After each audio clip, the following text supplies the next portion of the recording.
Mark Zuckerberg got married to his longtime girlfriend, Priscilla Chan. They've been together for 9 years, and it's kind of interesting the timing of their wedding. But apparently they got married at their modest house in Palo Alto, California. And when he proposed to her, he gave her a ruby ring that he designed himself.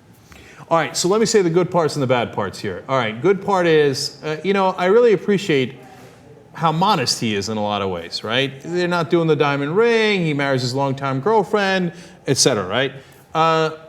Now, the bad parts. First of all, I believe that Mark Zuckerberg looks like he's photoshopped into every picture. I'm not sure he actually exists in real life. Okay, show the wedding picture again, the one in the backyard. I mean, there's something unreal. You know what I'm saying? It looks like you got photoshopped. Show me the other wedding picture in the backyard, too. Like, you see what I'm saying? That dude's not unreal. He's not a real person. He gets photoshopped into every picture. He looks plastic. It looks weird. Okay, a random thought. Okay, now, second random thought. Look, I've heard a million guys say it already. Our job is to keep it real, so let's have the conversation.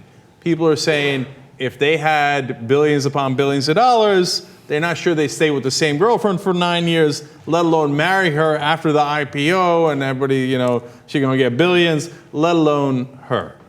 Oh. Now, I know it's wrong. I know it's wrong. Can I just make a quick point? And okay. Obviously, I have breasts, so I don't think like a man. But if you become tremendously wealthy, right? Mm-hmm. Wouldn't that give you more of an incentive to be with the girl who was with you when you weren't wealthy?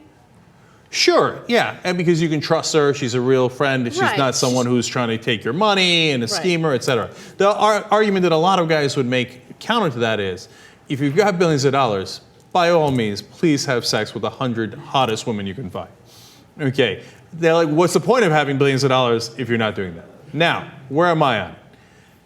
Well, I'm somewhere in between, because God, in that situation, and he's so young, I would have at least wanted 50 of the hottest girls in the world, okay? Now, having said that, I actually respect him for marrying someone based on their relationship, based on how well they get along, based on their friendship, etc. And for the haters who are like, oh yeah, she's not hot enough or whatever.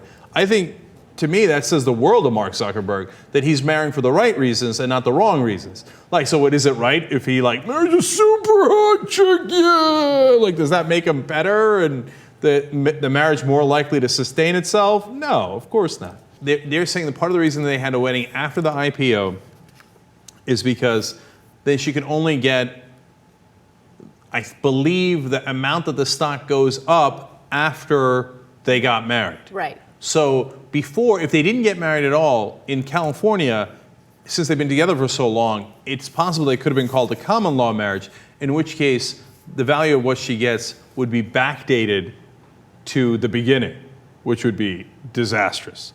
And then there's a question of whether there's a prenup. The guy who wrote the article we read thought, well, where's the question? He's got to have a prenup. He'd be like the craziest person alive if he didn't have a prenup. But I'm not so sure. Mm-hmm. Look, if you've been going out with somebody for 9 years, it doesn't matter how much money you have. It's still, no matter how much money, it's still just as uncomfortable to have the prenup conversation. Oh, definitely.